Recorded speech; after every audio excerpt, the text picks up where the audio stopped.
प्रक्रिया जो है वो जितनी सहज और सरल लगती है अभी के समय के अंदर उतनी सहज सरल है नहीं।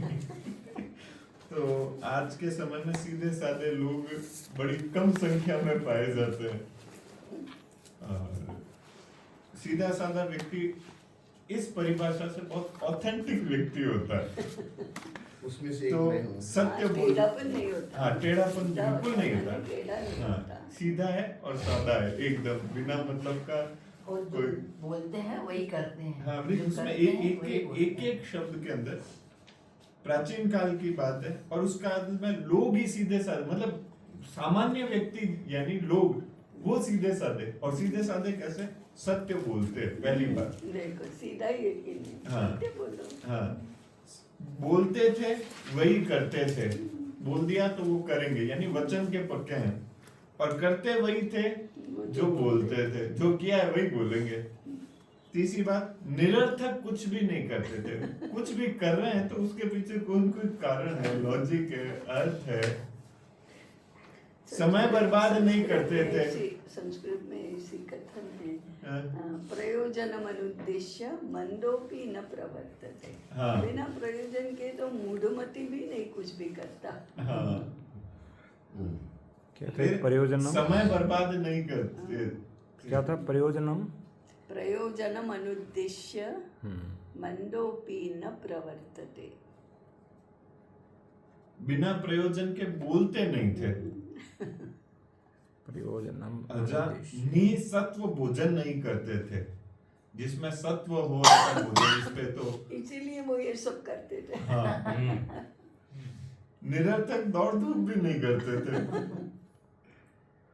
वे जो कुछ भी करते सोच समझ कर करते, मतलब करने के पीछे भी जैसे था ना, निरर्थक कुछ भी नहीं करते थे, उसके पीछे भी करना है तो सोच समझ कर करना। ऐसा ही करते थे जिससे स्वयं का तथा औरों का लाभ हो। परोपकार की भावना, किसी न किसी सेवा की भावना, उद्देश्य पूर्ति के लिए कोई कार्य करना, स्वयं को लाभ परंतु औरों की हानि हो, वैसा तो कभी नहीं करते थे।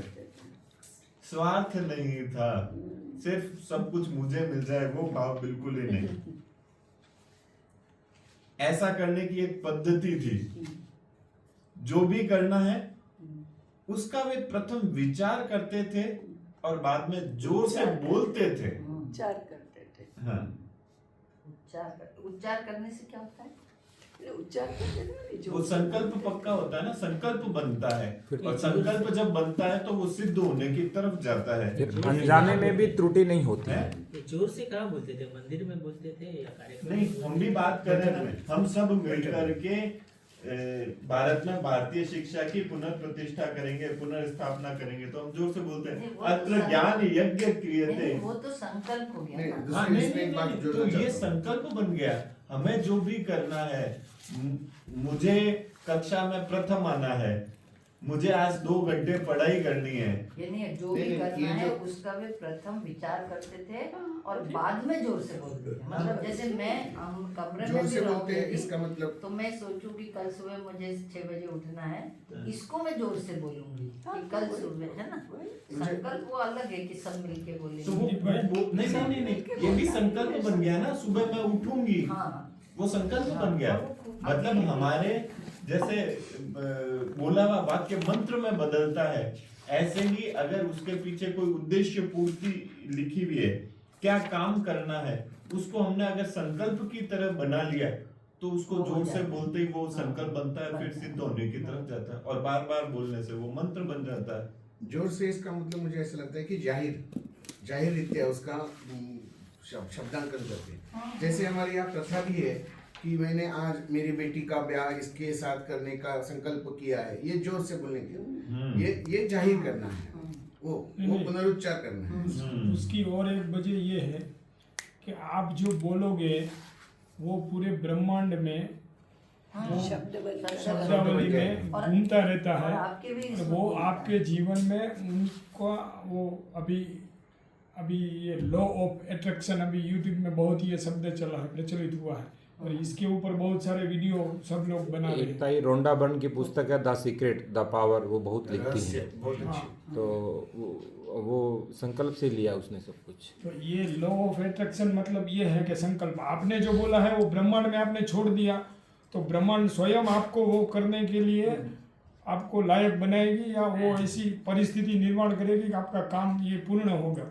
वो करने के लिए भी मतलब जोर से बोले जाते थे, ये भी एक सीधी है। और जो बोला जाता था उसके लिए मैं बाध्य रहूंगा, ये शपथ है।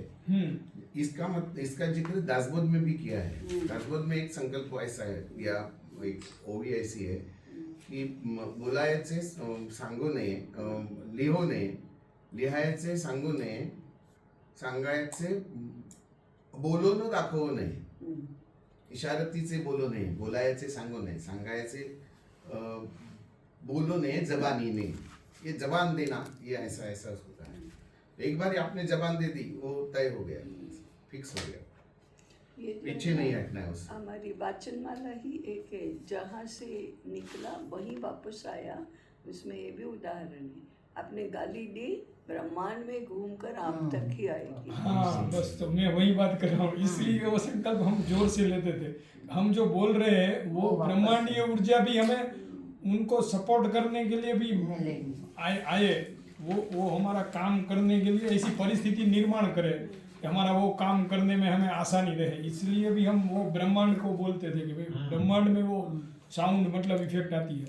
भाई विचार जो है जैसे ही शब्द में आएंगे तो मुंह से निकले वो वचन बन गया, तो वो अब फिर वो एक तत्व रूप में सामने आ गया, वो कोई एक एलिमेंट बन गया है पूरा आपका। तो अब वो काम करेगा। तो आपने क्या किया, उसे एक रूप में परिवर्तित कर दिया है विचार को शब्द में। अब वो शब्द भी कौन सा होना चाहिए, जो करना है वही बोलना है, जो नहीं करना है उसको, या विचार तो बहुत सारे आगे, उसके लिए आगे क्या करना है कि क्या करना है वो ठीक से समझना, निश्चय करना, बोलना और फिर करना। तो ये पूरा वचन बना है। तो वो जो वचन है वो वाचनमाला में वचन ही है। यही मेरा वचन है। आज क्या हो रहा है? तो ये वाचन करते करते वचन में परिवर्तित हो जाता है। मोबाइल लेके सब झूठ बोला जा रहा है। तो झूठ हमारे तक वापस आता है। हाँ। बोलते हैं। नहीं, इसलिए हमारी यहाँ परंपरा भी है, न्यायदान में मैं गीता पर हाथ रखकर कसम खाता हूँ, ये जाहिर प्रवचन है, या जोर से कहने की बोलूंगा सच के सिवा कुछ नहीं। इसका परिणाम यह होता था कि अनजाने में किसी से गलती नहीं होती थी। इतना सोच विचार कर, इतना सोच विचार के सारा हो गई, ये तो पता ही नहीं चला मेरे को कैसे हो गया। वो वैसे नहीं होता था, ध्यान ही नहीं रहा और कुछ गलत काम हो गया, ऐसा नहीं होता था, क्योंकि बिना विचारे तो कुछ ही नहीं करना है अपने को। इसका कारण यह है कि सोच समझकर निश्चय कर बिना किसी कारण या प्रयोजन के कोई गलत या बुरा काम करना मनुष्य का स्वभाव ही नहीं है। तो मनुष्य मात्र को हर चीज सोच समझ कर कसौटी पर खरे उतार कर फिर निश्चय करना है। निश्चय करने के बाद में उसे बोलना है, बोल के जो बोला है वो करना है। अतः कोई भी काम करते समय सोच समझकर निश्चय कर जोर से बोलकर प्रारंभ करने की यह प्रथा बहुत अच्छी थी। तो हम भी जपमाला भी करते थे तो ऐसे नहीं, एक एक शब्द तरीके से जितना होना चाहिए, तो हम लोगों ने वो संकल्प सिद्ध किया ही है। तो वो ज्ञान सागर के रूप में वो हमारे, हम सभी उसके तो साक्षी हैं। ये सिद्धि हो गए कि 10 कोटि चाहिए तो 11 कोटि हो गए और संकल्प सिद्ध हुआ। संघर्ष बहुत करा हमने। इसके आगे ये यदि कम हो रहा है कि जैसे जोर से बोलकर प्रारंभ करना है, इसको और निश्चिती आने के लिए हमारे यहाँ अग्नि के सामने ये बोलना है, तो ये ज्यादा मजबूत शक्तिशाली हो जाता है। जैसे राम और लक्ष्मण को पूरा सहयोग दूंगा, ये सुग्रीव को अग्नि के सामने बोलना पड़ा। या हनुमान जी ने भी अग्नि प्रकट करके अग्नि के सामने सुग्रीव से वचन ले लिया कि अग्नि उसमें महत्वपूर्ण है, इसके आगे और पूरा सिक्का मतलब करना, यज्ञ तो इसीलिए अग्नि के सामने ही सामने ही करना पड़ता अब है। वो पानी ग्रहण है। वही हाँ। सारे अब संस्कार अग्नि को साक्षी मानते हैं। हाँ, अब हम लोग मंदिर के अंदर आरती करते हैं तो उसके वो पूरी जो आरती जोर जोर से बोली उस समय उस शंख में जो जल है वो सभी के ऊपर करना, क्योंकि उस जल में वो शक्ति है, उस आरती की शक्ति है, वो मंत्र की पूरी आई है उसके अंदर। पहले श्राप देते थे, कभी हाथ में- श्राप देते थे तो हाथ में जल लेकर के, तो वो उसके अंदर जो व्यक्ति वो बोलने वाला है तो उसका कितना तप है उस तप के अनुसार उसमें शक्ति आ जाती है जल की, और वो जल छिटकते उनके छिटकते वो उसको श्राप लग जाता था। भूमि पर हाथ रख करके, मतलब इन पंच तत्वों ऐसा। पर हाथ ऊपर रख करके आकाश को साक्षी मान करके, फेफड़ों में वायु भर करके, मतलब संकल्प लेने की भी बहुत सारी ये विभिन्न प्रसंगों के ऊपर हम देखते भी हैं। ये भी जब है। आकाश तत्व से है तो ऐसे ऐसे उदाहरण ऐसी ऐसी कथाओं में है कि जिस समय संकल्प लिया है तो आकाश से बिजली आई है उस संकल्प को पुष्ट करने के लिए। ये ऐसे भी है तो- ना, हाँ, ये संकल्प भी है कि आप अपना फेफड़ों में श्वास भर लो और फिर आप जो भी सोचोगे और जो मन में संकल्प करोगे और फिर आप वो श्वास को छोड़ोगे एक बार ये ब्रह्मांड में, तो वो घटना बन के ही रहेगी, आएगी। ये भी है, भी होता है। आपने 10 सीक्रेट मूवी देख ली है पूरी? पंच तत्व का पूरा वही बात बोल रहे हो जो उसमें, वो मैंने 2007 में देखी थी। हमने नहीं देखी। मैंने बुक भी पढ़ी है, मैंने वो पुस्तक भी बहुत उपहार में दी थी पहले। ये मूवी मैंने पहले देखी थी, मगर अभी जो ये मैं बोल रहा हूँ ना, ये अपना ज्योतिष के आधार पे, ये अपने ब्रह्मांडीय ऊर्जा के आधार पे ये सब मुझे अभी समझ में आया। उसमें भी ये सब बताया गया है। ये सीक्रेट मूवी तो पूरी वो अंग्रेजी से वो बुक से वो आई थी, वो भी मैंने देखी है, मगर ये भी है, इसमें भी सब ये वर्णन है, इसका प्रूफ है कि ऐसे संकल्प आपका सिद्ध होता है। संकल्प की बात जहाँ पे है वहाँ पे आप ये संकल्प करो, वो घटना बन के ही रहेगी। और इसकी आप देखो पैकेजिंग कितनी, इसको पूरा आवरण जो पहनाया है ओम तत्सत से, और उस ओम तत्सत की भी पूरी व्याख्या है।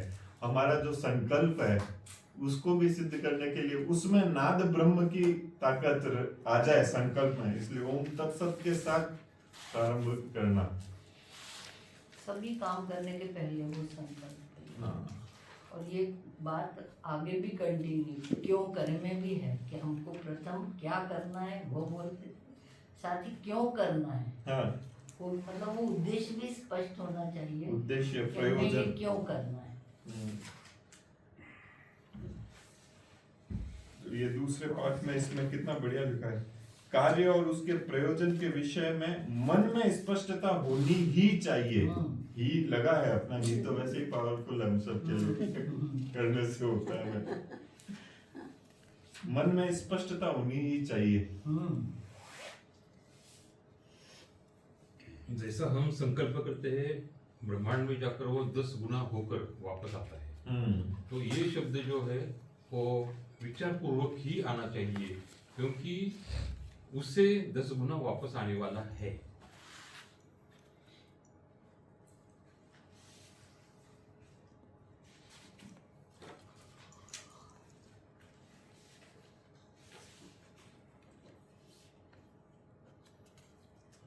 एक बात तो ये हुई कि संकल्प करने की जो हमारी परंपरा थी उसको अभी हमने वापस मतलब पुनः जीवित रखना ही चाहिए। हर एक कार्य को संकल्प करके ही करना चाहिए। तो वो परिवार में सभी को मतलब ये समझाना चाहिए। तो पहले कोई भी अपना कार्य आरंभ करता था तो वो पहले पूजा पाठ अगरबत्ती घर दुकान दोनों जगह चलाते थे। अब तो सीधा दुकान पर खोले और बैठ गए। वो भी परंपरा समाप्त हो गई। पूजा पाठ बहुत कम लोग करने लगे।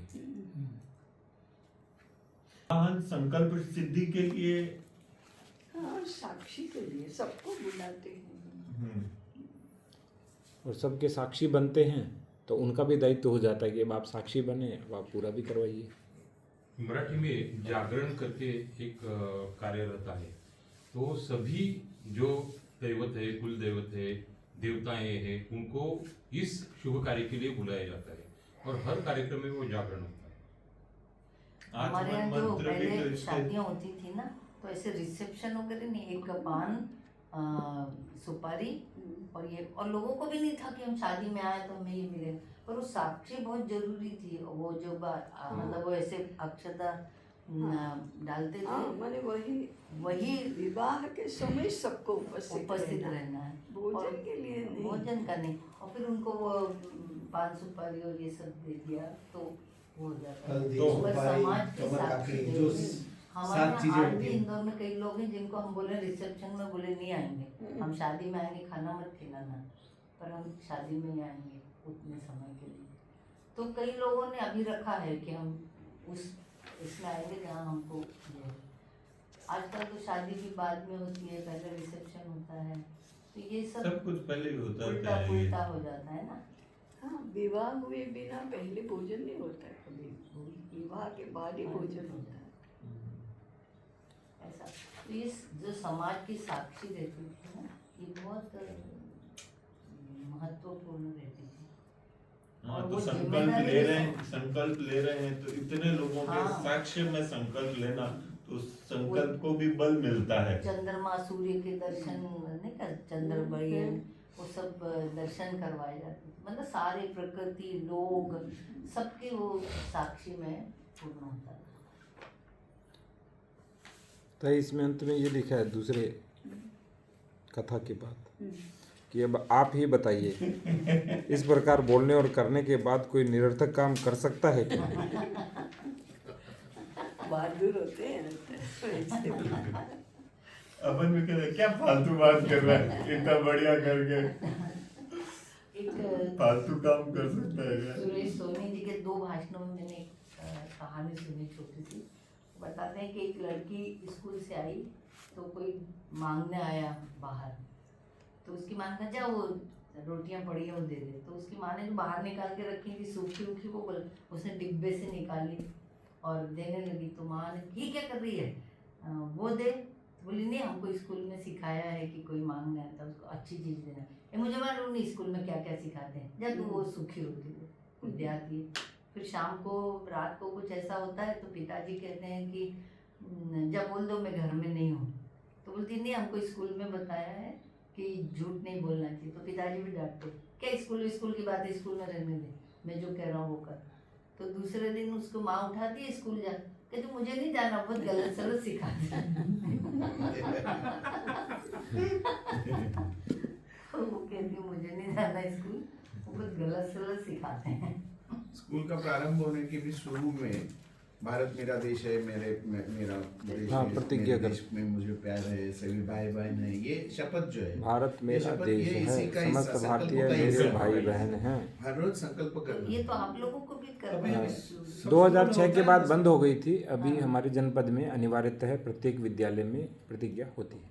नहीं, आपने ट्रेनिंग ली होगी तब भी ये, जैसे मेडिकल में है डॉक्टर ना? बनता है तो उसको भी शपथ लेनी एलोपैथी में पदवी ग्रहण हिप्पोक्रेटस की ओथ दी जाती है। आयुर्वेद में चरक प्रतिज्ञा हाँ। प्रसिद्ध है। लोग मैं मेरे धर्म का पालन करूंगा और रक्षा करूंगा, ये जय जयकार जो है, धर्म की जय हो, ये एक तरह का संकल्प ही है। अरे ये जो गोत्र है ना वो थोड़ा समझना है। गोत्र के मूल पुरुष कोई ना कोई ऋषि होते हैं, हाँ, तो सबसे पहले ज्ञानी थे वो, ये 5 ऐसे समझना चाहिए उसको। 5 नहीं, 7 ऐसे 7 बहुत है। ऋषि, सप्तऋषि। सप्तर्षि उसके ऊपर से ही बनना है। हाँ हाँ, तो सप्तऋषि में भी 2 धारणाएं हैं ताई, अलग अलग। कोई सप्तऋषि ये मानते हैं, कोई दूसरे तो ये मानते हैं। गोत्र है, तो हाँ। इसके बारे में नहीं, मैंने गोत्र के बारे में क्या, अपने कुल के मूल पुरुष के नाम को गोत्र कहते गोत्र हैं। कहते हैं। गोत्र के हाँ, मूल ऋषि- पुरुष कोई ना कोई ऋषि होते ऋषि हैं। होते हैं, हाँ। तो आपके भी, हमारे भी, इनके भी, सबके मूल पुरुष कोई ना कोई ऋषि रहते हैं। गोत्र सबका होता ही है, हमको पता नहीं होना ये अलग बात है, होता जरूर है। और वो जो मुंज मौजी बंधन जब होता है, यज्ञोपवीत संस्कार जो होते हैं ना, तब गोत्र का उच्चारण करके गोत्र का उच्चारण वो करके। जो पुरोहित है वो उस बच्चे को सिखाता है कि तुम्हारा ये गोत्र है। और ये पिताजी भी कह सकते हैं या वो जो पुरोहित है वो भी बोलता है कि तुम्हारा शांडिल्य गोत्र है, शांडिल्य गोत्र, तुम्हारा वशिष्ठ गोत्र, तुम्हारा जमदग्नि गोत्र, ऐसे उस गोत्रों के नाम रहते हैं। और दूसरा इसका फायदा यानी उसको एक बाइंडिंग दिया है कि सगोत्र विवाह नहीं होना चाहिए। नहीं होना चाहिए। सगोत्र एक ऋषि के जो वंशज है वो तो भाई बहन बन गए। तो शांडिल्य गोत्र, जैसे मेरा गोत्र शांडिल्य, तो शांडिल्य गोत्र की लड़की मैं नहीं कर पा सकता क्योंकि वो शांडिल्य यानी मेरी बहन ही हो गई। इसीलिए सगोत्र विवाह का निषेध है अपने धर्म परंपरा में। हमारे में कई ऐसा होता है, एक ऋषि गोत्र जैसा इसमें, एक कुल गोत्र, ऐसी वंश गोत्र अलग चलती है। तो वंश गोत्र वाले में तो विवाह नहीं होते। ऋषि गोत्र का तो विवाह में ऐसा नहीं देता, पर ऋषि गोत्र जरूर हमारे चलता हुआ आता है। हमारे हाँ, ऋषि सब गोत्र जगह, में सब होता है। जगह। दोनों प्रकार का हमारे है। वो वंशगोत्र जो है ना, वो उसमें भी थोड़ा सा फर्क है कि जैसे गण बोलते हैं ना, पंचांग में जो गण बोलते हैं, देवगण का और राक्षसगण का मिलाप नहीं होता, मनुष्यगण और राक्षसगण का मिलाप नहीं होता। वैसा वैसा ही है। हाँ, वो तो जन्म पत्रिका हो गया, पर वैसे जैसे हम वैसे गोत्र का भी है। हम वैष्णव है, वैष्णव में भी हम हमारा जो है वो उसमें भी जैसे हम मनोहरा है, ऋषि कुल में हम जैसे कश्यप गोत्र के हैं, तो वो दोनों हमारा मनोहरा में विवाह नहीं हो होगा, सकता। लेकिन ऋषि गोत्र विवाह शायद हो सकता। हाँ, ऋषि गोत्र नहीं होती है, ऐसा है। गोत्र होता हर एक का है। और यदि मालूम नहीं है तो सबका भारद्वाज ऐसा कहा गया है। नहीं, कश्यप कश्यप, कश्यप कश्यप कश्यप। जैसे हमारा पता नहीं, वो कश्यप ही है। अच्छा, द्वितीय वाले क्योंकि ब्रह्मा के पुत्र, पहले ही पुत्र कश्यप कश्यप थे। हमारे अत्रि और मायके से शांडिल। अच्छा। जैसे कोई अभी आचार्य श्री राम जी शर्मा हरिद्वार से जो है गायत्री परिवार के जो है, उनका गोत्र मां शायद भारद्वाज है। तो उनके संपर्क में जो आए वो सब भारद्वाज गोत्र का उच्चार करते हैं, गुरु के गोत्र का उच्चार। ऐसा भी फर्क है। जिसको गोत्र मालूम नहीं है वो अपने गुरु के गोत्र से भी पहचाने जा सकते। जिसको गोत्र नहीं मालूम उसको शायद कश्यप का गुरु का गोत्र ऐसा भी नहीं करते हैं होता। कि गुरु जो पुरोहित गुरु है उनका भी गोत्र उसे चला देते हैं, यानी उनके जो गुरु है जिसको मालूम नहीं वही आप राजेंद्र जी बता रहे थे ना शायद कि बनारस में या कहाँ पूरा मिल जाएगा, जो भी जाएगा उसको अपना। हाँ, वो तो हरिद्वार में है। हरिद्वार में मिलता है या गया जी में भी मिलता है। गया मिलता है। क्या वो मिलता है? वे- आपकी पूरी वंश परंपरा मिल जाएगी। वंशावली, वंशावली। भाई अब अगर आपकी पिछली आपको 2-3 पीढ़ी याद है, ठीक है, पर अभी से 3 पीढ़ी पहले वालों का वहाँ पूरा का पूरा वर्णन लिखा हुआ है। अभी पिछली 3 पीढ़ियां 4 पीढ़ियां डिस्टर्ब है, बाकी तो उनके पास में बहुत अच्छा हिसाब किताब है। नहीं, ऐसा नहीं है। 3-4 पीढ़ी की आप बात करते हैं ना, अभी से तीसरी पीढ़ी में तो हर जनपद में या हर विस्तार में भाट, चारण, बारोट, पंडा ये सब होते ही थे। आपके घर में बालक का जन्म हुआ तो वो आ जाएंगे। नहीं, अभी पिछली 3-4 पीढ़ी में नहीं हो रहा है, नहीं हो रहा पर उससे पूर्व का है। हमें अगर पिछली 3 पीढ़ी याद है और गांव का मूल नाम याद है, तो वो वहां पे उनके पास में रिटर्न में पूरा का पूरा है। 3 पीढ़ी पहले तक का तो बहुत सुरक्षित है। वो अभी गए थे हम, तो चर्चा हुई थी। तो किस गांव में? हरिद्वार। हाँ, हरिद्वार में हर जाति कुल का वहाँ पंडा है। तो वो सारा का सारा आपने जैसे बताया, गांव बता दिया, फिर आपसे पूछेंगे अच्छा ये आपके क्या लगता है, ये क्या लगता है, तो आपको अच्छा ये तो मेरे दादा है, परदादा है, वो तुरंत ट्रेस हो जाएगा। तो कौन किसका पुत्र है, क्या है, वो सारा उन्होंने लिखा। अब जैसे हम भी जाते हैं तो फिर सारे चाचा ताऊ वगैरह इनके वो सारा पूछते हैं आपसे, ये कौन कौन है, उनमें से कहीं ना कहीं कोई ट्रेस हो जाता है, लिंक हो जाता है, तो वो बाकी सारा का सारा वहां पे ट्री प्रिपेयर हो जाता है एक तरीके से। और अब जैसे आप गए हो, तो गए तो आप हो, लेकिन आपके बेटे का पूछ लेंगे, बेटियों का पूछ लेंगे, बेटे के बेटे कितने हैं, मतलब जो साइकिल है आने वाली 3 पीढ़ी नहीं भी जाएगी, पर आपके माध्यम से वो 3 पीढ़ी अगर जीवित है और है तो वो उसके अंदर नोट हो जाता है।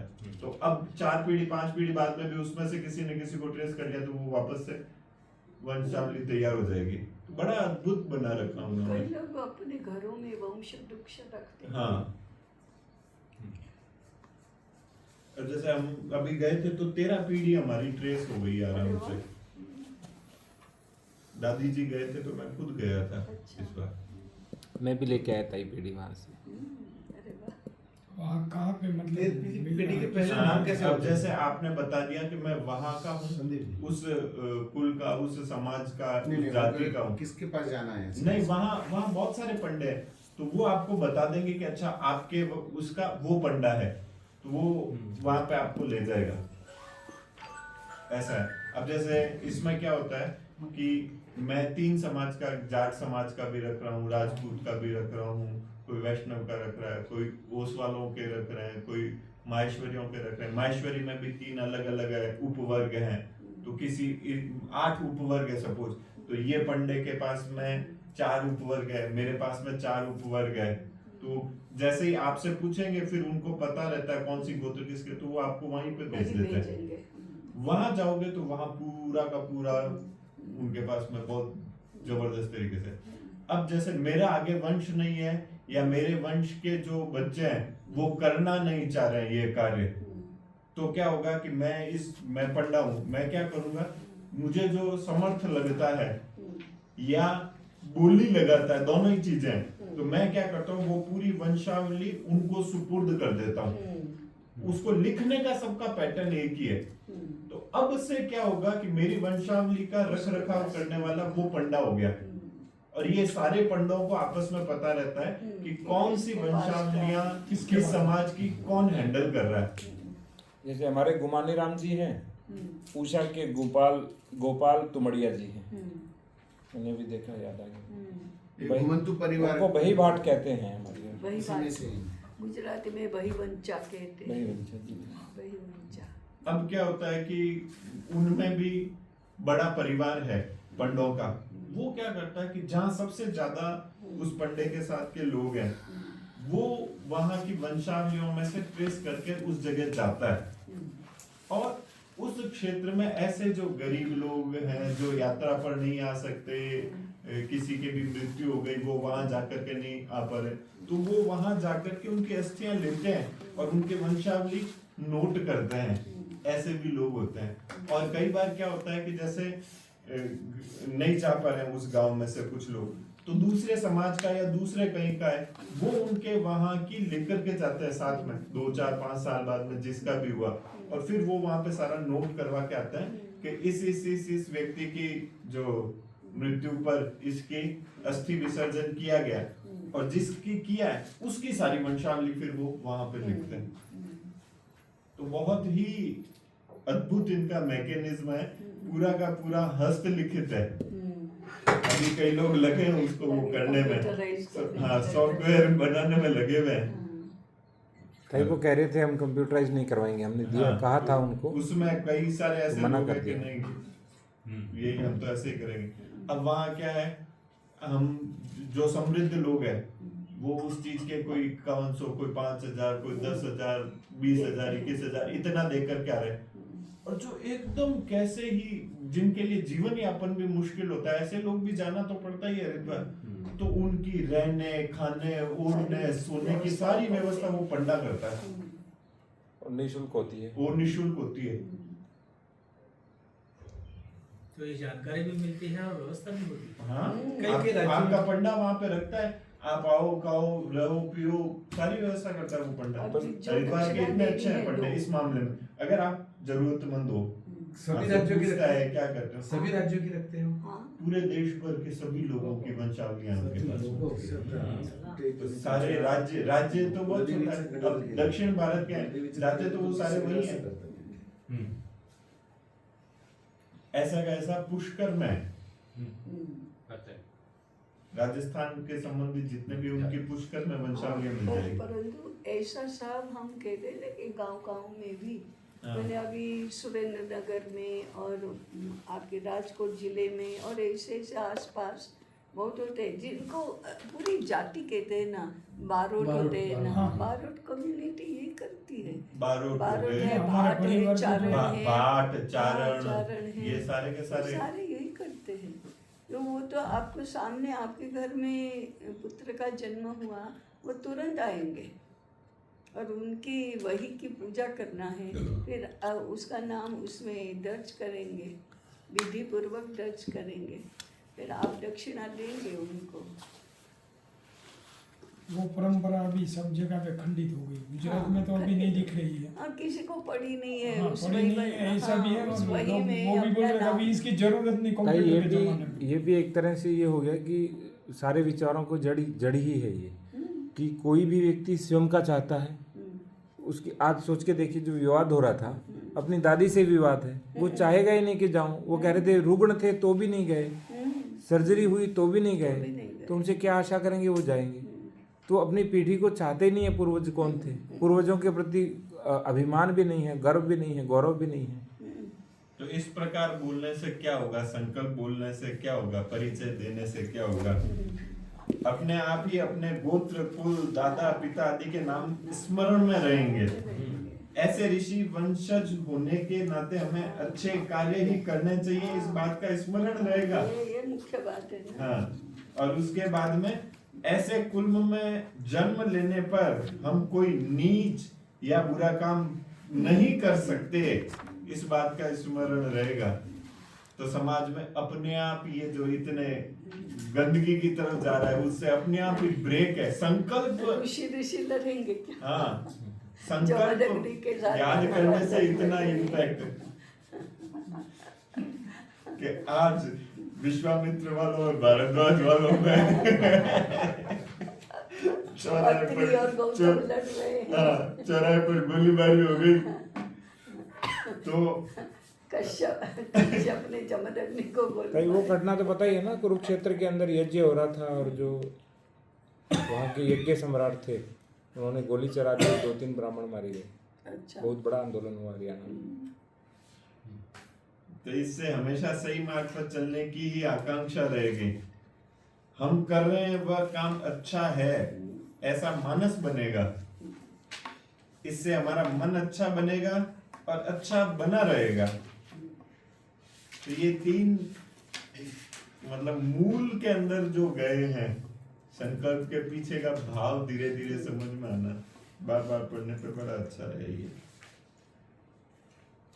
फिर भूगोल समझाना तो है ही है, जम्बूद्वीप 1 और 2 में मतलब खंड क्या है, कितने हैं, कितने हाँ कौन कौन से हैं, उसको भी ध्यान में आना। फिर थोड़ी सी इसमें जोड़बा की भी दी हुई है कि कितना क्षेत्र है, तो मील के अंदर वर्ग मील में करना, फिर वर्ग किलोमीटर में बदलना, ये सारी भी अच्छी जोड़बा की दी हुई है। इसमें एक सिद्धांत भी कमल की पंखुड़ी जैसा इसका आकार है। हाँ, जम्बूद्वीप का हाँ, इसका सिद्धांत जो दिया है ना वो बहुत अच्छा है।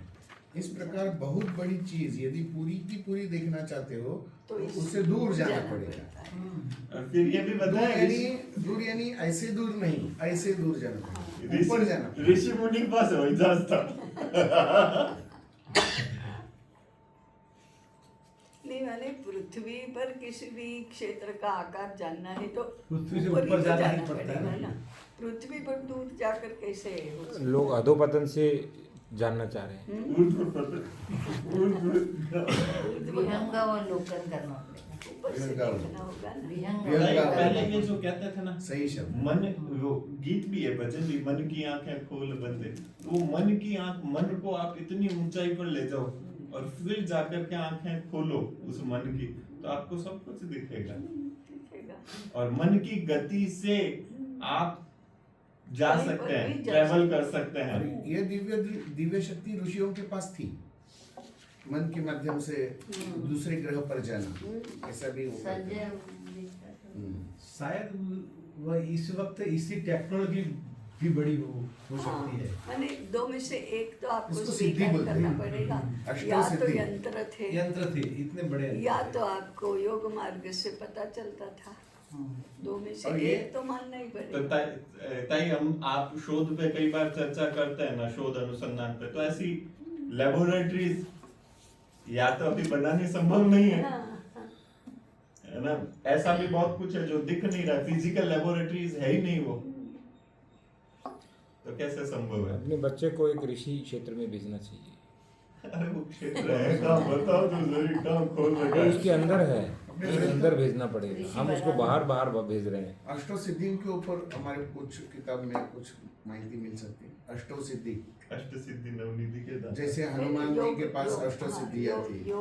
योग के समाधि पाठ में ही इसका वर्णन है कि इस पर ध्यान करेंगे, एकाग्रता करेंगे तो ये सिद्धि मिलेगी, इसके ऊपर करेंगे तो ये सिद्धि मिलेगी। उसमें तो मार्ग भी बताया है सिद्धि का, अणिमा गरिमा लघिमा महिमा ईशित्व, ऐसे अष्ट सिद्धि है न, उसका वर्णन है। ईशित्व वशित्व, गणेश जी के पास अष्टो सिद्धि दासी संकट को बैरी, ये अष्टो सिद्धि है, दासी बनाकर उन्होंने रखा है। परसों ही मैं विवेक शास्त्री गुड़गुड़ी से बात कर रहा था, तो उन्होंने एक सिद्धि की बात कही। करंदीकर नाम के वहाँ गृहस्थ थे, तो उनके पिताजी के गुरु थे, उनके पास वो गए थे। तो बच्चे देखकर उन्होंने क्या किया कि ऐसा हाथ से कुछ हाथ में ले लिया हवा में से और बच्चों को दे दिया। वो फल उन्हें मालूम नहीं थे, वो उसका अभी भी टूटा हुआ उन्होंने देखा, चिक लगा हुआ है उसको। और वो बाद में बहुत वर्षों के बाद उन्हें समझ में आ गया कि वो लीची नाम का फल, अच्छा, वो लीची तो सतारा में मिलता नहीं है, और वो भी हवा में से उन्होंने निकाल के दे दिया। तो ये सिद्धि करंदीकर को प्राप्त थी।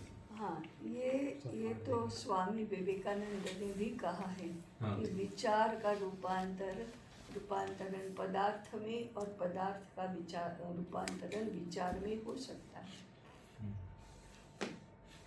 तो लीची के विचार का रूपांतरण लीची के फल में हो गया, वो तो हो सकता है। ऐसा तो बहुत लोगों ने कहा और किया भी। किया। ऐसी अणिमा लघिमा, ये तो हनुमान जी ने 8 सिद्धियां दिखाई दी है प्रत्यक्ष करके। ऐसा तो बहुत सारा मन की शक्ति का तो बहुत ही वर्णन है। रामदास स्वामी के बारे में हमने पढ़ा था कहीं मैंने कि एक मुसलमान सरदार उनके पीछे लगा, आपने राम का साक्षात्कार किया है? हाँ मैंने किया है। तो उसने कहा कि मुझे करवाओगे? हाँ करवाऊँगा, चलो। तो दोनों ऐसे जाने लगे, तो एक किले की दीवार से ऐसे सटकर जा रहे थे, तो उसमें इतना छेद था, तो रामदास स्वामी उस छेद से उस पार चले गए और सरदार को कहा आ जाओ, ये राम यहाँ है।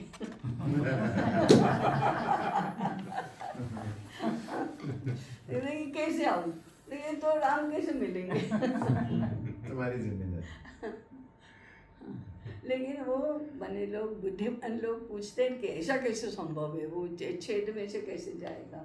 और लघिमा सिद्धि लघिमा होती है, सिद्धि। एकदम लघु रूप हो ये जाता तो है। समर्थ रामदास जी महाराज जी कथा है ना ये तो। रामदास वाली। रामदास जी। तो ये अंतर ज्ञान होना, प्रकट होना, हाँ सब सब सिद्धि। हाँ। देवर्षि नारद मुनि के पास थी ये। तो बहुत लोगों के बहुत पास लोगों के ऐसी पास। सिद्धियाँ होती हैं। तो योग साधना से पहले ये सिद्धियाँ प्राप्त होती हैं। कुछ अगर सिद्धि- सिद्धि में अटक गए तो आगे साक्षात्कार नहीं साक्षात्कार होता नहीं है। सिद्धि को एक तरफ करके आगे बोलना गए नहीं, तो साक्षात्कार बताना होता नहीं। है, नहीं तो आप अटक गए सिद्धियों में और महात्मा बन गए, चमत्कारी महात्मा। तांत्रिक विधि में उसका जिक्र बहुत ज्यादा किया गया बहुत है। ज्यादा। जैसे अभी लाल किताब करके जो किताब है उसमें ये सब सिद्धियां, रावण संहिता में ऐसे सिद्धियों का जिक्र है बहुत। रावण को भी सिद्धियाँ प्राप्त प्राप्त थी। थी। मेरे पास एरावण से था इतना अभी बड़ा। क्या हुआ, बेटे को फिजिक्स पढ़ा रहा था, पढ़ाते पढ़ाते अब उसके वो एनर्जी पढ़ाते पढ़ाते उसके क्या सूझी, पापा सेव है ऐसे पड़ी रहेगी तो थोड़े टाइम रहेगी तो कोई न कोई चीज है उसमें एनर्जी है, वो तो गायब हो जाती है थोड़े टाइम में सड़ के और पूरी, तो इसका मतलब वो सेव तो एटमॉस्फेयर में मिल गई, वातावरण में मिल गई, वो तो उसकी शक्ति तो सारी इधर चली गई। तो जब वो वातावरण में जा सकती है तो वातावरण से ऐसे सेव आ भी तो सकती है। मैंने कहा कि हाँ आ सकती है, पुराने ऋषि मुनि ऐसे ही हवा में हाथ करके घुमा करके चीज लाते थे ना, तो उसका जो कॉम्बिनेशन है इन एयर में तो वो होता था कि हाँ ये तो है, तो वो मतलब बाल मन के अंदर ही वो चीज आना, अपने आप सहज रूप से आना, तो ये है फैक्ट। तो ये भाई हमारे कई यहाँ अभी बार- 8 साल पहले हमारे यहाँ एक मोरबी में ही थे, वो अभी तो वो है नहीं, उसका देवसान हो गया। वो मोरबी की उन्होंने जिन जिन दुकानों देखी है, वो कोई भी दुकान की आप मिठाई बोलोगे, वो आप उनमें से कोई भी मांगोगे कि मुझे त्रिवेदी स्वीट में से मुझे रसगुल्ला चाहिए, तो आपको वहाँ का ही रसगुल्ला आएगा और वहाँ आप जाके जांच कर लेना, कम हो वहाँ जाएगा। क्वांटिटी हो जाएगी कम, और आपको यहाँ पे वो हाजिर कर देंगे। ऐसे अभी मैंने ये 7 साल पहले मैंने देखा हुआ वो व्यक्ति को कि वो आपको जो खाना है वो यहाँ पे अभी आपको ला देते थे। दुकान का नाम आपको लेना है कि मुझे मोरबी में ये मिठाई घर है, ये दुकान है, वहाँ से मुझे मोहन थर खाना है, तो ये आपको वहाँ से आपको तुरंत ये हाजिर कर देते हैं, और वहाँ वो उतना कम हो ही जाता है उनकी दुकान में जो पड़ा है ना क्वांटिटी। ये भी पक्की बात थी, ये भी जांच किया हुआ है, तो वो थे लोग ऐसे। देवरिया महाराज कई करते कई थे बार हम लोग विचार करते हैं कि आपको कुछ कहना है, हम कुछ कहते नहीं, लेकिन आप अपना अपना मन पढ़ लेते हैं कि वो यही कहना चाहते हैं और ये यही होता है। वो तो होता ही है, यह क्या चीज है? टेलीपैथी। इसमें भी मंत्र यंत्र ये सब हाँ, मन से होता है। हाँ हाँ, मन से मन जोड़ो तो मन की बात संकल्प समझ शक्ति, में आती है। टेलीपैथी।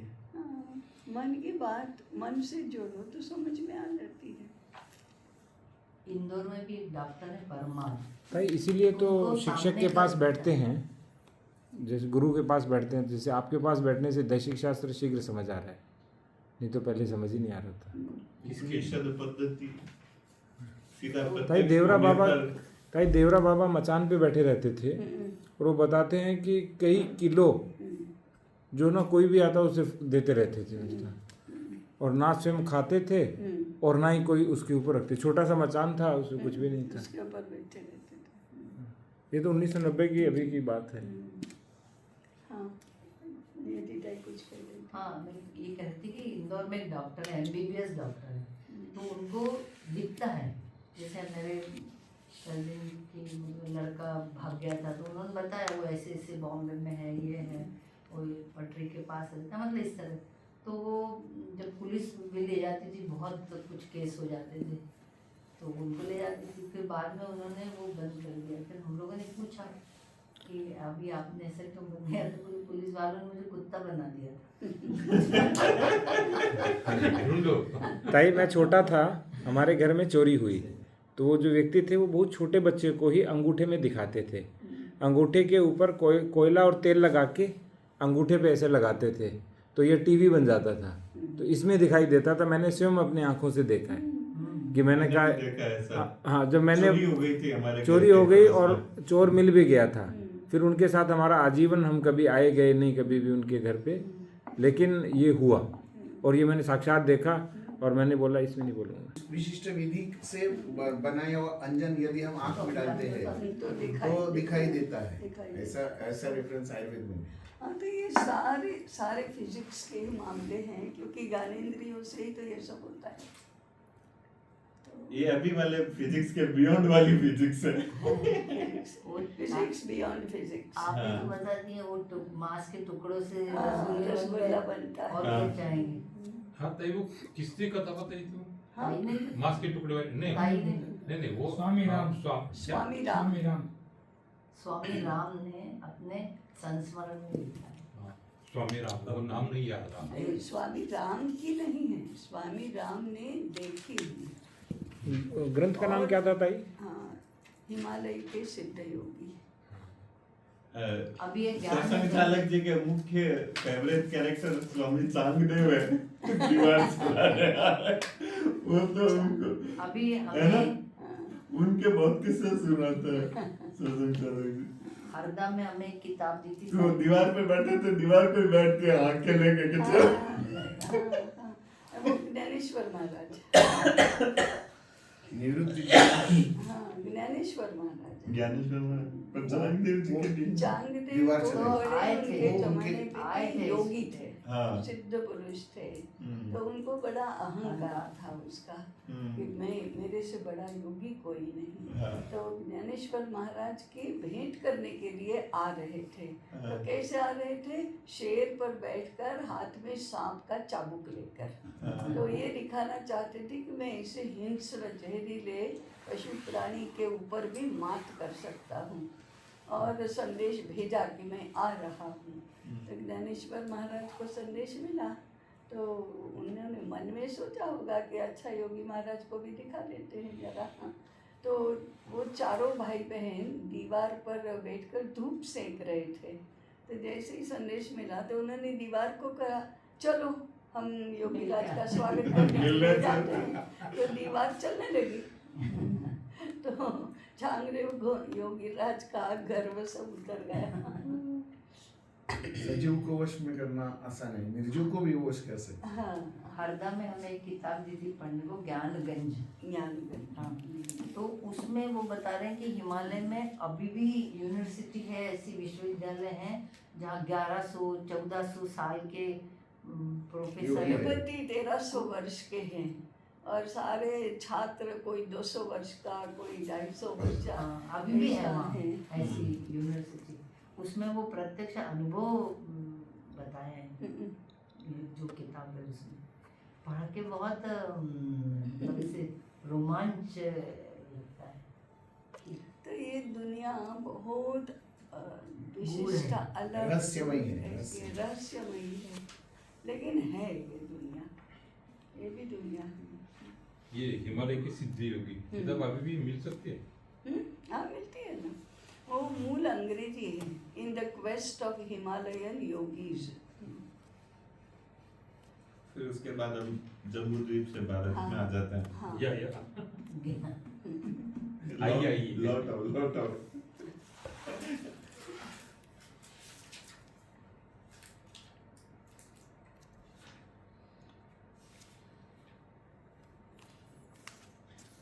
ये इसको पढ़ने पे जो राष्ट्र संकल्पना पर भी हम कई बार चर्चा जो करते हैं, उसके लिए भी बहुत बड़ा अच्छा आधार है, चर्चा करें या उस पर।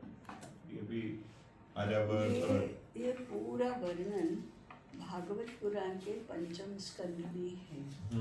इसका अर्थ है कि पुराणों में कितनी वैज्ञानिक, ऐतिहासिक, भौगोलिक ऐसी जानकारियाँ हैं, इतनी अधिक के केवल 10म स्कंद ही भागवत पुराण वांचने वाले करते हैं, जिसमें बाल कृष्ण की लीलाएं, गोपाल कृष्ण की लीलाओं का वर्णन है, वही करते हैं। बाकी ये सारे स्कंद और इतनी सारी जानकारी बताते ही नहीं कभी भी, लेकिन ये सारी पुराणों की जानकारी है। नहीं, ये इसमें है स्कंद पुराण में। नहीं, भागवत पुराण में 5वें स्कंद में। पांचवा पांचवें स्कंद में। पांचवा स्कंद अध्याय, 5वां अध्याय और 10वां अध्याय। 10म स्कंद है ना, वो सामान्य रूप से बहुत प्रसिद्ध है, लीला। कृष्ण की लीलाएं सारी। तो वही रस भरित वर्णन करते रहते हैं, ये सारी वैज्ञानिक जानकारियाँ नहीं बताते। यानी भागवत कथाएं बोलते हैं तो 5वें स्कंद का वर्णन होना चाहिए, वो आता नहीं। हाँ, ऐसे सभी स्कंदों में बहुत अलग अलग विषयों की जानकारियाँ पुराणों में है, और पुराणों का स्रोत तो वेद ही है। वेदों में जो है वही सारा पुराणों में भी है, लेकिन कथाओं के रूप में है, विस्तार से है। वैज्ञानिक और तात्विक प्रतिपादन भी अगर इस रूप में किया जाए, इन पुराण कथाओं का भी, भागवत महापुराण बहुत कथा रूप में समाज में बहुत प्रतिष्ठित है, फेमस है, अगर उस दृष्टि के साथ में जिस पर हम अभी चर्चा कर रहे हैं उसके साथ में प्रतिपादन ये करने प्रारंभ तो बहुत अच्छा, अब जैसे ये संकल्प को या काल को ही इस पर चर्चा की जाए तो ये आराम से एक दिन की पूरी 3 घंटे की कथा है। पर ताई बताती है वो जो पढ़ते हैं ना सालों से पढ़ रहे हैं, और वो उतना ही पढ़ते हैं। उतना ही पढ़ते हैं। हाँ, वो तो आने वाली पीढ़ी में हम में से हमारे द्वारा तैयार कोई पीढ़ी में से कथाकार निकलेगा। व्यास विद्यापीठ टीकाकार तैयार होंगे। व्यास विद्यापीठ में कोई ऐसा डिपार्टमेंट होगा जहाँ पुराणों का कथन करना और नए पुराणों की रचना करना, ये भी होगा। जो है उन पुराणों की कथा काल सुसंगत करना, युगानुकूल। इसका हमने आयुर्वेद में टीका इसको बोलते हैं। टीका सब में टीका होता है। सभी में भाष्य है, टीका है, इसलिए भाष्य करना होना चाहिए, वो बिना नहीं प्रस्तुति करनी चाहिए। भाष्य और टीका में क्या फर्क है वैसे? टीका उसके बारे में कुछ बोलते हैं, उसके बारे में जैसे हम समीक्षा करते हैं कि नहीं, हाँ ये बहुत अच्छा है, ये बहुत संक्षेप हो गया, ये जरा उदाहरण ठीक नहीं रहा, ये उदाहरण एकदम चपखल है, तो ये क्या कर रहे हैं, हम उसके बारे में बता रहे हैं। भाष्य माने ये क्या बताया है उसी को अधिक स्पष्टता पूर्वक विस्तार से विवरणात्मक समझाना, ये भाष्य करना। टीका उसके बारे में करना, मल्लीनाथ ही कहते हैं ना, तो मल्लीनाथ कालिदास के काव्यों का बहुत अच्छा टीकाकार समझा जाता है। ये टीका का मैं उदाहरण बताती हूँ कि टीका किसको कहते हैं। तो कालिदास का एक श्लोक ऐसा है कि निमित्त इंदु किरणेश विवांकः एको ही दोषो गुण सन्निपाते निमज्जति इंदु किरणेश विवांकः। किसी का वर्णन करते समय कहते हैं वो केवल एक दोष है, जैसे गाल पर तिल होना, वो सौंदर्य का वर्णन करते समय कहते हैं ना, ऐसे एक दोष था। तो वो चंद्रमा में भी लांछन होता है ना, लेकिन उस लांछन, वो लांछन भी शोभा होती है। लांछन चंद्रमा के तेज में, शीतलता में, इसमें प्रकाश में, वो एक दोष है, वो तो बहुत ही क्षुल्लक हो जाता है, उसकी ओर किसी का बहुत ध्यान नहीं रहता है। गुण इतने सारे हैं, दोष एक ही है, तो उसकी कोई गणना नहीं होती, ऐसा कालिदास ने लिखा। मल्लीनाथ ने टीका में क्या लिखा, एको ही दोषो गुण संदिपाते निमज्जतीन्दो इतियो बभाषे। ऐसा जो कहता है कवि कि अनेक गुणों के भंडार में एक दोष तो निमज्जति माने कहीं पर गायब हो जाता है, डूब जाता है। ज्ञातम न नूनम कवयो पितेन दारिद्र्य दोषो गुण राशि नाशी। ऐसे कवि को इतना नहीं पता चला कि दारिद्र्य नाम का दोष गुणों के इतने भंडार का भी नाश कर देता है। तो ये टीका हुई। कालिदास ने जो लिखा कि गुणों के भंडार में एक दोष गायब हो जाता है, इसने क्या कहा, नहीं, दारिद्र्य नाम का दोष ऐसा है कि जो अनेक गुणों के भंडार को भी नष्ट कर देता है। तो ये टीका हुई। भाष्य करना माने साधक संजीवनी टीका, ये भाष्य है गीता का। तो विस्तृत वर्णन समझाना, किसी को हम समझाते हैं उदाहरण सहित, कथा सहित, सरल बनाकर।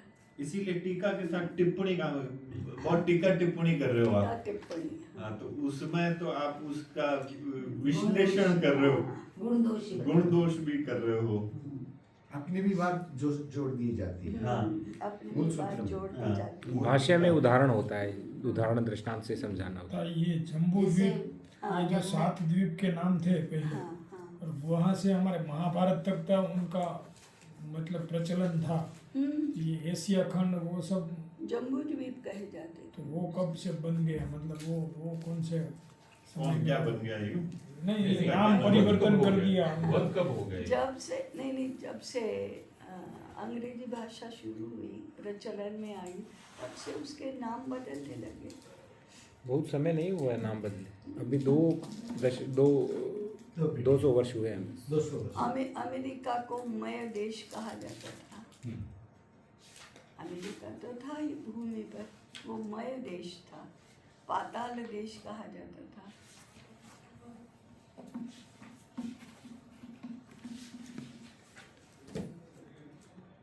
ये ऑस्ट्रेलिया क्या? ऑस्ट्रेलिया पुष्कर द्वीप है। हाँ, वो तो मुझे नहीं पता।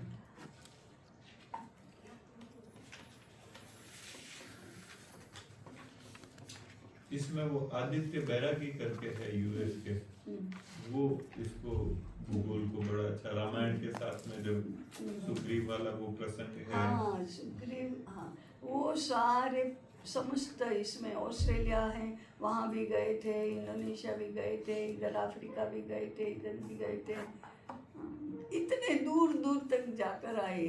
लंका कितनी पास में थी, वहाँ सबके बाद में गई, यहाँ एक ही टोली गई, बाकी सारे इतने दूर दूर जा जाकर वापस आए। ताकि एक जगह पर बैठ के सब जगह जाना चाहिए ना, सब जगह जा कर के एक जगह पे आ ही नहीं सकते कभी। नहीं, वो मन से नहीं जाना था ना, सीता को मन से नहीं लाना था, सीता को सशरीर लाना था। गरुड़राज संपाति जो थी, उन्होंने दूर का लंका में मुझे दिख रही है ऐसा बताया। हाँ, संपाति ने मुझे बताया। अशोक वाटिका में सीता दिख रही है, तुम वहां जाओ, ऐसा ही बताया। ये दूरदृष्टि है। नीति शोक जो मराठी हिंदी में भी और अंग्रेजी में भी हाँ, रामायण के बारे में बहुत कहते हैं। नीली तो शोक। किष्किंधा कांड में ये सब सुग्रीव का भूगोल का वर्णन भूवेद का हाँ, करके है आया है। ना। तो वही वर्णन आज भी लागू है। वैसे लंका से अयोध्या आने का पुष्पक विमान में से किया हुआ वर्णन ठीक आज जैसा हम करेंगे ऊपर से देखकर वैसा ही है। नीचे ज्योग्राफी तो कहाँ बदली है ताई, वो वैसी ही है हजारों सालों से। नहीं, थोड़ी सी बदल गई है, थोड़े से खंड अलग अलग होते जा रहे हैं। 5-6 हजार सालों का कालखंड कोई बहुत बड़ा नहीं होता। अपने पास में अंतिम प्रूफ जो है रिटर्न में, वो 5-6 हजार वर्ष पूर्व के हैं। चाहे ये इसकी रामायण, वाल्मीकि रामायण की बात कर लो, चाहे श्रीमद् भागवत की बात कर लो, इन सब का 5-6 हजार वर्ष पूर्व का है अंतिम लेखन। तो ताई संभल में भी जो 987 शकादि संवत का जो मानचित्र है वो 1065 ईस्वी का है। तो उसमें जो जो चीज़ें वर्णित हैं वो आज भी भूमि पर हैं, बस वो भूल गए, देखे नहीं, ध्यान नहीं दिए। अब वही तो रिवाइव हुई है सारी की सारी। तो है ना, उसमें से 10-20 तो थे पर बाकी नहीं थे, बाकी सब हो गए। अभी भीमबेटका का भी बता रहे थे कि वो जैसे जैसे इक्विपमेंट हमारे एडवांस हो रहे हैं, तो बता रहे हैं 14,000 साल पुराने। अपने जो कुएं और सब गोते थे वही ऐसी तरह मिले थे क्या? हाँ, ऐसे मिले थे। हमारे पास धनुष लंबाई थी, तो एक धनुष हमने उस समय के हिसाब से 2.5 मीटर लिया, क्योंकि उस समय ताई धनुष छोटा हो गया था, 2.5 मीटर हो गया था छोटा होते होते। और उसके अनुसार जब दिया तो सब कुछ मिला, बस किसी के कब्जे में था, कोई बिल्कुल टूट फूट गया था, कोई खेती कर रहा था, किसी ने उसके ऊपर कुछ निर्माण कर लिया था, मकान बना लिया था, ऐसे थे। धनुष मतलब पहले जो लंबाई थी धनुष में नापते थे। लिखी हुई थी इस पॉइंट से इस पॉइंट के बीच में 500 धनुष है। अच्छा अच्छा। तो 500 × वो 2.5 मिले कैसे मीटर। वो हमने स्कंद पुराण देखा, और स्कंद पुराण में संभल महात्म्य मिला, और संभल महात्म्य में वो मैप मिला जो 400 वर्ष पूर्व पुनः बनाया गया था। हालांकि वो जो मैप है वो तो बना था बनारस की किसी एक प्रिंटिंग प्रेस में, लेकिन वहाँ वो प्रिंटिंग प्रेस ताई आज उपलब्ध नहीं है। हमने भेजा था पर वो आज नहीं है, लेकिन 400 वर्ष पूर्व का एक नक्शा मिला था। फिर उसको हमने पूरा ट्रेस करा के बनवा करके फिर उसी अनुसार ढूंढना शुरू किया। तो वर्तमान में 14 स्थान रह गए हैं, क्योंकि उसके बीच में आबादी है, तो संभावना यही है कि आबादी उस पर बन गई है, ऊपर बन गई आप। तो बाकी सब मिल गए। अच्छा। तो हमारे कुल 92 देवतीर्थ है यहाँ पे। 87 देवतीर्थ है, 5 महातीर्थ है, कुल 92 स्थान है। 92 से मात्र 14 ही बचे हैं। ढूंढने बाकी। वो भी कुछ 2-4 मिल गए हैं, लेकिन उनको हम उसी को ही करते हैं, पूरे समाज को सबको लेके जाते हैं यहाँ पे। जैसे जो पुराने लोग हैं, जो इसके जानकार, उनको साथ रखते हैं, ताकि कभी ये नहीं गए प्रशासन ने ये गलत तरह से तीर्थ बता दिया हमें। हम कभी नहीं चाहते कि कोई भी भ्रम हो किसी को। पर वो आबादी वाले तो कुछ नहीं कर सकते। नहीं करेंगे, वो खरीद लेंगे या एक्विजिशन कर लेंगे, कुछ ना कुछ करके हो जाएगा। वो भी सब ले रहे हैं, कुछ पूरे के पूरे 92 पूरे कर देंगे हम। वाह, बढ़िया। केवल जम्बू द्वीप में हुआ, बाकी सभी द्वीपों में संस्कृति का विकास नहीं हुआ। यानी मनुष्य निर्माण हुआ, लेकिन संस्कृति का विकास नहीं। निर्माण नहीं, मनुष्य तो थे। हाँ। संस्कृति जिसको बोलते हैं, जैसे वेदों की उत्पत्ति तो भारत में हुई और कहीं पर नहीं हुई। और जो व्यवस्थित हो गए तो उसे आर्य कहा। आर्यावर्त में जो हुए वो सब आर्य, और आर्यों ने सब जगह अच्छे से कैसे जीवन जीना चाहिए, खेती वगैरह, इसीलिए कृणवंतो विश्वमार्यम, सभी को आर्य बनाओ। यानी तो सभी जगह गए तो यज्ञ करना सिखाया। जैसे तो आज भी ऐसे इंटीरियर सारे इसमें भले बेढप पद्धति से लेकिन यज्ञ होते हैं, फिर गलत पद्धति से लेकिन ओमकार का उच्चारण होता है। माने कुछ तो वो मंत्रों का उच्चारण करते हैं, और संस्कृत की तरह हमारी तरह शुद्ध नहीं करते, परंतु करते हैं। वो यहाँ से वहाँ गया है, यज्ञ संस्कृति गई है। देव प्रकृति के सारे पूजा गई है। वेदों में जितने भी देवता हैं वे प्रकृति के तत्वों के ही देवता हैं। वायु देवता, अग्नि देवता, वरुण देवता, पंच महाभूतात्मकी तो हैं। मनो देवता, मने अंतःकरण के जितने हैं उसका देवता स्वरूप है। पंच महाभूत जितने भौतिक है उनका देवता स्वरूप है। तो वे भी प्रकृति पूजक ऐसे ही हुए। हमारे कई लोग यहाँ से यूएस जाते हैं तो वहाँ जो कालिया बोलते हैं, काली प्रजा, वो सब अपने भूत प्रेत सब ये यहाँ है ऐसी तरह ही मानते हैं। हाँ, ऐसी तरह ही मानते हैं, बस सेम एज इट इज। तो सारे प्रकृति पूजक ही है, इसलिए उनको पैगन बोलते हैं। पैगन तो ईसाइयत, जुडाइज्म माने यहूदी, ईसाई और मुसलमान, ये 3 आए। उसके पहले पूरा विश्व ऐसे पैगन ही था, जो हिंदू धर्म का ही प्रतिरूप था। हमारा जो वैदिक धर्म है उसी का प्रतिरूप था। अब दूर जाते जाते कैसे अपभ्रंश हो जाता है, संस्कृत से प्राकृत हो जाती हैं, संस्कृत से प्रांतीय भाषाएं हो जाती हैं, फिर प्रांतीय भाषाओं में भी बोलियां हो जाती हैं, तो उच्चार बदलते जाते हैं, तो उसको अपभ्रंश बोलते हैं, प्राकृत होती हैं। ऐसी भाषाएं बदलती बदलती बदलती मूल उसका मायना वही रहता है, तत्व वही रहता है, परंतु भाषाएं बदलती जाती है। और भाषा बदलने में तो ये पानी और ये पंच महाभूत यही सब कारणभूत है। ऐसे नहीं बोलते जैसा पानी वैसी पानी, पानी बदलता है तो भाषा बदलती है। हाँ, भाषा बदलती है। हाँ, बार गाँव बोली बदलाए, क्यों? पानी बदलता है तो बोली बदलती है। होती तो वो गुजराती की गुजराती है, होती तो वो संस्कृत की संस्कृत है, लेकिन गुजरात की गुजराती ये गुजरात की संस्कृत है। गुजरात के लोग बोलते हैं वो गुजराती संस्कृत। कलयुग के बारे में बात करते हुए कल की अवतार की बात करने से पहले के 9 अवतारों का भी बड़ा अच्छा इसमें किया, और दूसरा इसमें सबके चित्र भी बनाए हुए, 9 के 9 10वां चित्र भी बनाए हुए घोड़े पे बैठे हुए कल की अवतार का, बड़ा सुंदर आगे स्केच बनाया इसमें, अच्छा है वो। कल की अवतार के गुरु परशुराम जी होंगे ताई, घोड़ा देवदत्त होगा, सफेद घोड़े पर आएंगे। कलयुग आने के कितने वर्ष बाद में? मालूम, ये अभी तक इनको मालूम होगा। 5127 चल रहा है। समय बोला अभी तो चालू हुआ है।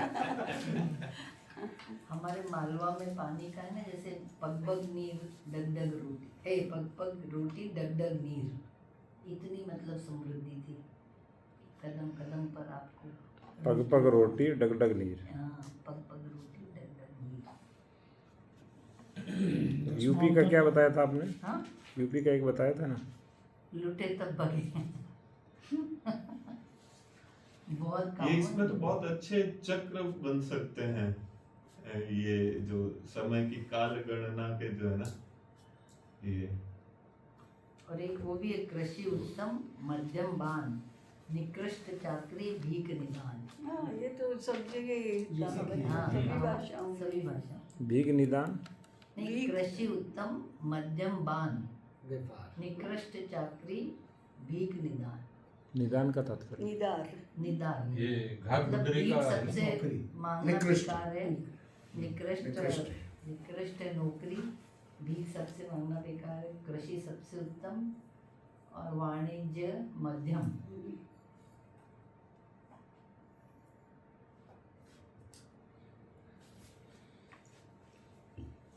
चलो आगे बोलो। आज संकल्प का विवेचन और आर्याव्रत में हाँ। ये साई हाँ। 4 भाग तो ये किया ना, आर्याव्रत, कुशाव्रत, ब्रह्माव्रत, दक्षिणापथ, दक्षिणाव्रत। उसके विभाग में फिर ये 8 जून, तो उसमें 8 जोन हमारे डाक विभाग ने बनाए हैं। Pin code. वो दृष्टांत रूप में समझाया जाता है कि जैसे इन्होंने बना रखे हैं इसी तरह जैसा हमारा भी हमारे कार्य है। आर्यावर्त और आवर्त थे, पथ थे, ऐसे अभी हमारे जोन बने हैं। और कहते हैं ना, रीजनल ऑफिस कहते हैं, जोनल ऑफिस कहते हैं। तो जोन माने हमारे संघ में भी क्षेत्र प्रांत ये सब है ही ना। क्षेत्र प्रांत विभाग जिला इकाई ऐसी ये भिन्न भिन्न ऐसे बनाए हैं। उस समय ये बने थे, ऐसा कहते थे, इस समय ये कहते हैं। संकल्प में ऐसा ही कहते हैं। प्रभास क्षेत्रे, जैसे नासिक में होगा तो गोदावरियाः उत्तरे तीरे। परशुराम क्षेत्रे, कोकण में करेंगे तो इनका है परशुराम परशुराम क्षेत्र। क्षेत्र। परशुराम क्षेत्रे का खेल है ना, उसको मूल नाम उसका है परम पद सोपानम। और उसकी शब्दावली भी उसी प्रकार की है। सांप है, वो है दोष, अवगुण, कोई बड़ा अवगुण है तो सांप के मुंह में चले गए। नीचे पूंछ है, वहाँ है नरक। तो आपने इतने ये दोष है तो आप इस नरक में जाते हैं, ये गुण है तो आप इस स्वर्ग में जाते हैं, यहाँ पहुँचते हैं। ऐसे वो स्वर्ग और नरक और पाप और पुण्य या दोष और गुण, इसका खेल है। तो वो सीढ़ी है, वो गुण हो गया एक तरह हाँ, से। गुण है तो आप गुण है। हाँ, जैसे दान किया, किसी का प्राण रक्षा की, ऐसे ऐसे 99वां जो पद है, वहाँ 99वां अंक है, वहाँ है सबसे बड़ा। 2 बताते हैं वहाँ, या तो तृष्णा या अहंकार। 99वां इतना बड़ा सांप है कि 99 पर आप पहुँचे तो सीधे 2 पर आते हैं। और वहाँ लिखा है कुंभीपाक नरक। नरक के भी बहुत नाम है ना, कुंभीपाक नरक। 99 को पार कर गए तो फिर परम पद है। परम पद शैवों का है कैलाश, वैष्णवों का है वैकुंठ अथवा गोलोक, वेदांतियों का है निर्वाण या कैवल्य। ऐसी सांप सीढ़ी का खेल परम पद सोपान। फिर तो सब आरोग्य की बनाते हैं और नीति गुणों की बनाते हैं और आहार की बनाते हैं। ये खाया तो गए यहाँ उतरे नीचे, ये खाया तो ऊपर गए।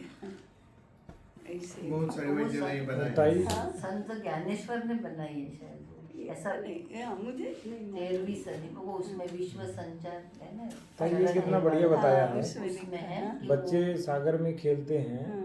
रेत से घर बनाते हाँ। हैं, फिर मिलाते हैं, तो ब्रह्मा जी भी ऐसे ही करते हैं। ऐसे ही करते हैं। और यही बनाया लीला घर, है। जागे दिन शुरू हुआ, बनाने लगे। रात हुई, थक गए, सोना है, जाने दो पानी में सब। एक अनुमति है उनके लिए। रोहित आई जो कहते हैं कि लीला क्यों, भाई कुछ तो होगा जो अकारण होगा, हर चीज का भी तो निरंतर कारण कुछ है। नहीं करते तो वो ब्रह्मा जी भी निरंतर थोड़ी कर रहे हैं। वो तो हमारे पहले पार्ट में ही बता, लीला है। वो सीधे साधे नहीं है, वो सीधे लीला साधे तो अपन है। आनंद मौज ले रहे हैं, वो हमारी ही मौज ले रहे हैं ताई। आयुर्वेद में जो 3 उपस्तंभक है, आहार, निद्रा और ब्रह्मचर्य, ये जो ब्रह्मचर्य शब्द है वो सिर्फ सेक्स लाइफ से निगडित नहीं है। ये ब्रह्म को जानने के लिए हमारी चर्या कैसी होनी चाहिए, वो ब्रह्म वहाँ उल्लेख किया है। तो आहार इसलिए निद्रा वो 12 वर्ष का जो गुरुकुल वास होता था, उसमें योगाभ्यास भी होता था, और ये समाधि तक पहुंचने वाला योगाभ्यास भी होता था। ऐसा नहीं है कि वो केवल आसन प्राणायाम सिखा दिए। ध्यान, धारणा, ध्यान, समाधि, ये भी उसका भी अभ्यास होता था। और राम को तो वशिष्ठ मुनि ने खास योग का उपदेश दिया है ना, योग वासिष्ठ, योग वासिष्ठ। वही है। वो ताई हम पढ़ना शुरू कर रहे हैं हाँ। अगले सप्ताह से। हमारी जो संध्या की कक्षा होती है उसमें शुरू कर रहे हैं इसको, योग वशिष्ठ को। ताई उसको महारामायण भी कहते हैं। समाधि नहीं 4 थे। नहीं, अष्टांग में यम, नियम, आसन, प्राणायाम, प्रत्याहार, धारणा, ध्यान, प्राणायाम, प्रत्याहार, धारणा, समाधि, समाधि ये 4 शायद लास्ट वाले 4। 5, हाँ, 5 प्रत्याहार, धारणा, प्रथम 5 है वो बाहर से बहिर साधन, बहिर्मुख साधन और अंतरंग साधन। 3 अंतरंग, 5 बहिरंग। यम, नियम, आसन, प्राणायाम, प्रत्याहार, फिर धारणा, ध्यान, समाधि। प्रत्याहार, ये बहिरंग है। फिर उसमें धर्म में एक समाधि, अधर्म में एक समाधि। अधर्म में एक समाधि से सीधा एकत्र संयम, धारणा, ध्यान और समाधि 3 को मिलकर कहते हैं संयम। सही। और वो इस तत्व पर संयम करने से ये सिद्धि प्राप्ति होती है, इस तत्व पर संयम करने से ये सिद्धि प्राप्त होती है।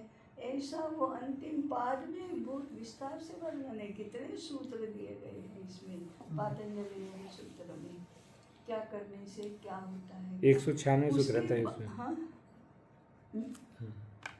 196 सूत्र हैं, 195। 195। उसके बाद सविकल्प समाधि, निर्विकल्प समाधि होती है। वो सिद्धि को पार कर जाओ तब, सिद्धि में अटके तो अटक गए थे। ये भी इसमें लिखा ना, आप प्रतिदिन संकल्प का उच्चारण करेंगे तब ये बातें आपको अपने आप समझ में आने समझ लगेगी। में आने लगे। केवल एक बार पढ़ने से नहीं आएगा। तो ये वो तो होता ही है ना, एक बार पढ़ने से तो इतने ऊपर से जाता है, दूसरी बार पढ़ने से इतने ऊपर से जाता है, तीसरी बार यहाँ टकरा कर जाता है। तीसरी 4:35 हो गए थे। हाँ, 4:35 हो यहाँ गए। तक नहीं जाएगा। हो गए, अब क्या करना। और संकल्प पूरा भी हो गया था, हाँ, अंतिम अब प्रश्न आ इसमें गया। ये है, अब आप जानते हैं कि संकल्प अर्थहीन नहीं है, इसलिए बुलवाने वाले को और दोहराने वाले को अर्थ समझकर बोलना चाहिए। संकल्प केवल पूजा के लिए नहीं है, सभी अच्छे एवं महत्वपूर्ण कार्यों के लिए है। हमें वह इसी रूप में बोलना चाहिए। सभी महत्वपूर्ण अच्छे कार्यों के लिए संकल्प है। आइए संकल्प करें कि आज से हम किसी भी प्रकार के महत्वपूर्ण कार्य का प्रारंभ करने से पूर्व संकल्प करेंगे और उसे प्रकट रूप से बोलेंगे। अस्तु। इत्यलम। और ये यही बात जो है, ये मैं पेशेंट को भी बताता हूँ। नहीं जैसा यही बात, ये जो लास्ट वाला संकल्प जो बोला ना अभी, वो मैं पेशेंट को बोलता हूँ कि ये जो दवा मैं खा रहा हूँ, इस दवा से मेरी सभी बीमारियाँ ठीक होने वाली है, हो रही है।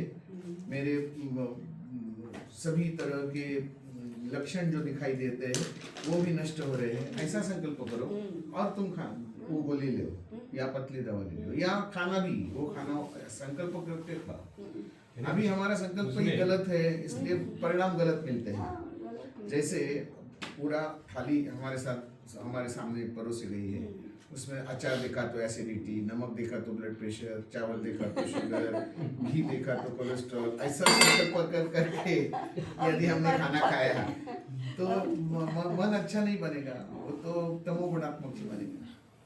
तो श्रद्धा निर्माण होनी चाहिए। अन्न नहीं लेते, श्रद्धा युक्त बीमारी लेते हाँ, हैं। वही खाली संकल्प पे होगा। भी देख रहे हैं बीमारी के रूप में। ये खाना खाने से ऐसे मेरी हमारे प्रतिकार शक्ति में बढ़ रही है, ताकत बन रही है, ये संकल्प हो गया तो संकल्प सब होना चाहिए। ये तुम पदार्थ सूखी रोटी खाओ ना तो भी nutrition तुम्हें है। ताकत मिलेगी। इसमें इतनी कैलोरी है, इसमें इतना प्रोटीन है, इसमें तो ये भारतीय आयुर्वेद का मूल चिंतन जो है ये इधर आएगा। अरे मैं अमेरिका पाश्चात्य आयुर्वेद में ये नहीं मिलेगा, ये पाश्चात्य आयुर्वेद में ये नहीं मिलेगा। सहज होकर के भोजन करने वाला तो अब रह ही गया। इसी को ताई प्लेसिबो इफेक्ट कहते हैं। प्लेसिबो इफेक्ट कहते हैं आजकल लोग। कौन सा? Placebo effect placebo. प्लेसिबो झूठा झूठ क्या बोलते कुछ हैं? हो ही नहीं इसमें, झूठा और झूठा। खाली प्लेसिबो यानी खाली हाँ खाली मतलब खोखला। मानसिक रूप से आपको मिथ्या। वो अभी भारत में एलोपैथी की जो दवाइयाँ बनती हैं ना उसमें 7 या 7,500 करोड़ तक का वो बजट अभी हो गया है प्लेसिबो गोली का। प्लेसिबो गोली आजकल बहुत सारे मानसिक रोग के चिकित्सक तो लिख रहे हैं, मगर और भी डॉक्टर लिखने लगे हैं वो, क्योंकि आज के मानवी सब मानसिक रोग के बीमार हो गए हैं, तो उनको पर उसमें- अगर दवाई नहीं दी तो डॉक्टर कल वो उस पर गलत चर्चा है। होगी। उस प्लेसिबो से भी कुछ नहीं होगा क्योंकि उसमें भाव ही नहीं। नहीं, उसमें भाव को खुद खाने वाला डालता है। भाव तो वो डाल रहा है ना खाने वाला, वो कि हाँ मेरे उसके अंदर संकल्प ले रहा है कि ये यही गोली संकल्प मेरे को है। इस बीमारी से ठीक करेगी, स्वाहा, और ऊपर पानी। ये गोली खाने से मेरा एक प्रेशर पैसे बताइए। वाली गोली 50, 150, 500 ये लेके के प्लेसिबो जाएंगे। नाम वहाँ पर से है। पर ताई ये बहुत ही भ्रामक विचार है, क्योंकि प्लेसिबो का जो मूल विचार वो ये है कि सामने वाले रोगी को बताना नहीं कि इसमें कुछ नहीं है। जैसे ही उसने बताया वो कभी ठीक ही नहीं होगा, उसे पहले ही पता था कुछ नहीं, मैं झूठा वो हूँ। तो वो सही। झूठे में झूठा गया, निकला बाहर झूठा, तो रोग भी झूठा ही ठीक होगा ताई।